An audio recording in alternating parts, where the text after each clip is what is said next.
Episode 10। नई quest. Quinn उस संदेश को काफी देर तक घूरता रहा और उसे कई बार दोबारा पढ़ा। ऐसा नहीं हो सकता। उस फैंटेसी किताब को पढ़ने से मुझे ईएक्सपी क्यों मिला? उसे पता था कि उसे इसका परीक्षण करना होगा। क्षमताओं के बारे में कई अलग-अलग किताबें पढ़ने के बाद भी एक भी किताब ने उसे ईएक्सपी नहीं दिया था, लेकिन किसी कारण से इस किताब ने दे दिया। उसने एक और फैंटेसी कहानी उठाने का फैसला किया, इस बार ड्रैगन्स के बारे में, जिसका शीर्षक था इंसान के रूप में पुनर्जन्म। उसने पहले की तरह ही किया और किताब के अधिकांश हिस्से को जल्दी जल्दी पढ़ा, केवल शीर्षक और उपशीर्षक पढ़े। जब उसने किताब बंद की तो कोई प्रतिक्रिया नहीं हुई। यही अपेक्षित परिणाम था।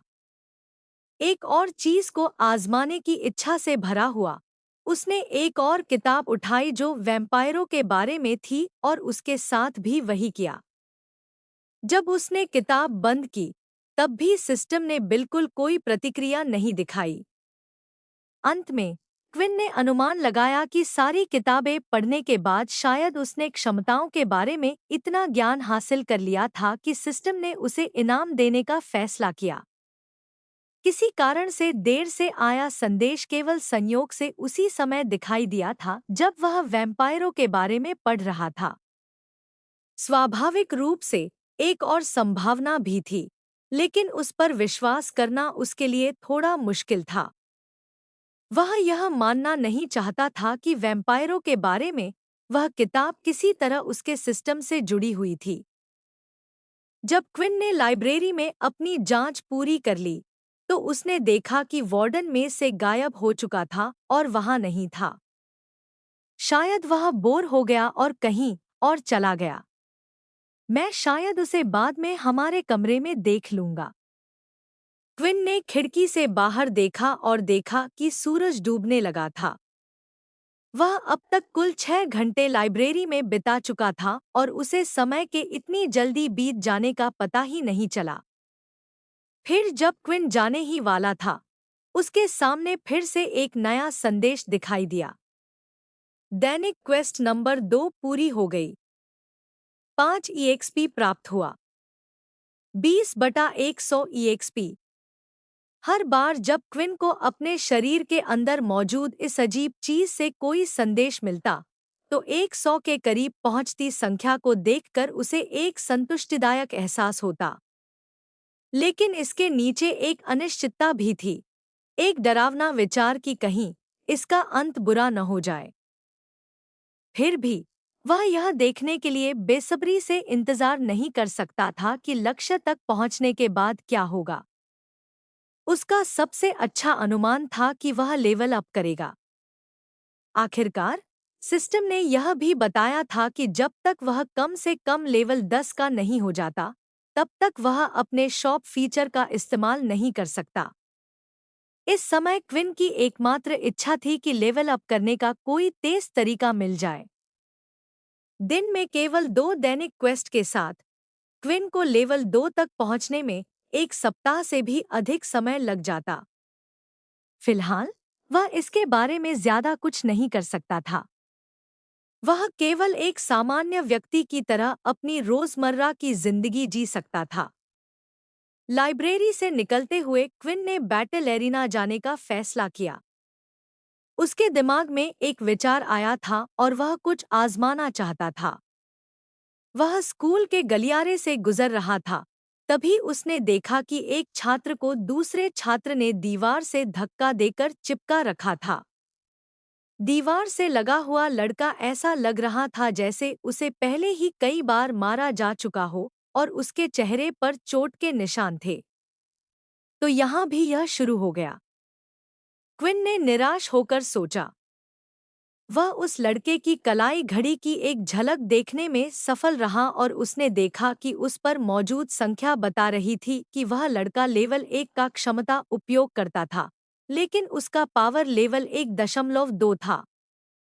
क्विन इस बात से काफी हैरान हुआ क्योंकि बुली खुद भी बहुत कमजोर था, जो एक दुर्लभ घटना थी। वह केवल उन्हीं लोगों को परेशान कर सकता था जिनका पावर लेवल क्विन या पीटर की तरह 1.0 था।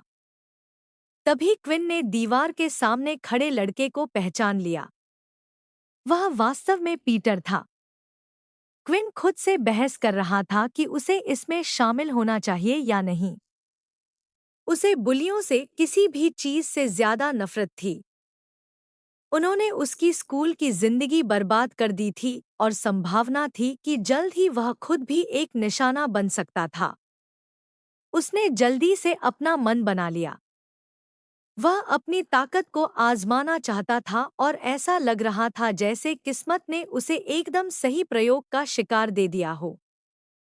उस छात्र का पावर लेवल केवल 1.2 था, इसलिए क्विन के जीतने की काफी संभावना थी, खासकर ऐसी जगह के अंदर जहां सूरज की वजह से उसकी ताकत कमजोर नहीं हो रही थी। छात्र ने पीटर को एक और मुक्का मारने के लिए फिर से अपनी मुट्ठी उठाई। तुम्हें लगता है कि तुम बस मुझसे टकरा सकते हो, सॉरी बोल सकते हो और बात खत्म हो जाएगी, उसने चिल्लाते हुए अपना मुक्का चलाया। क्विन ऐसे चलने लगा जैसे वह दोनों के बीच हो रही लड़ाई को देख ही नहीं रहा हो।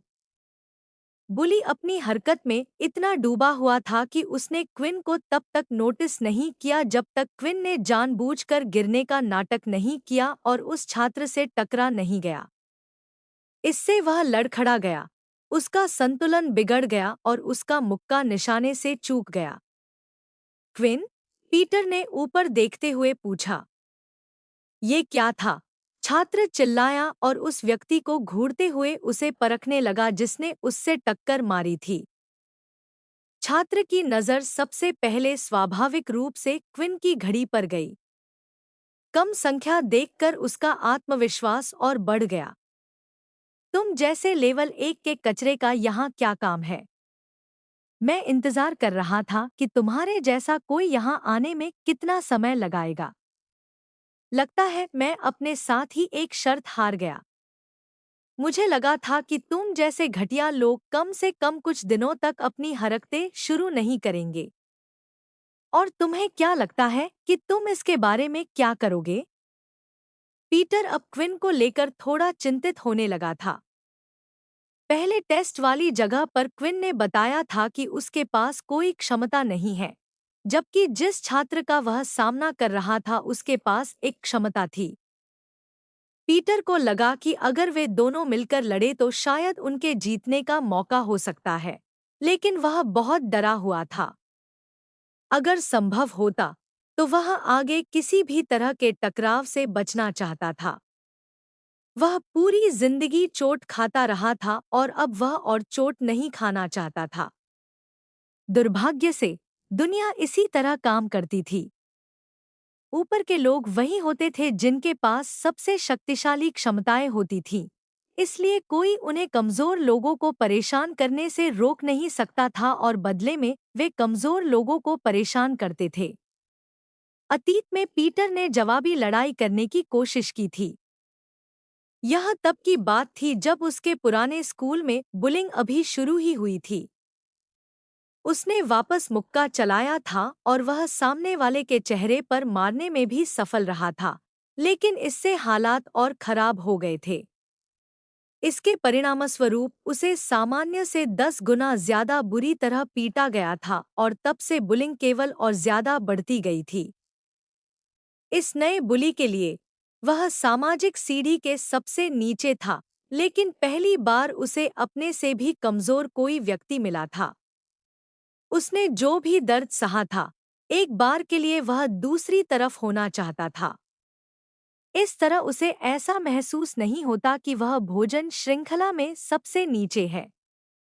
तभी क्विन ने देखा कि छात्र ने अपने दोनों हाथ अपनी पीठ के पीछे कर रखे थे, जैसे वह कुछ तैयार कर रहा हो।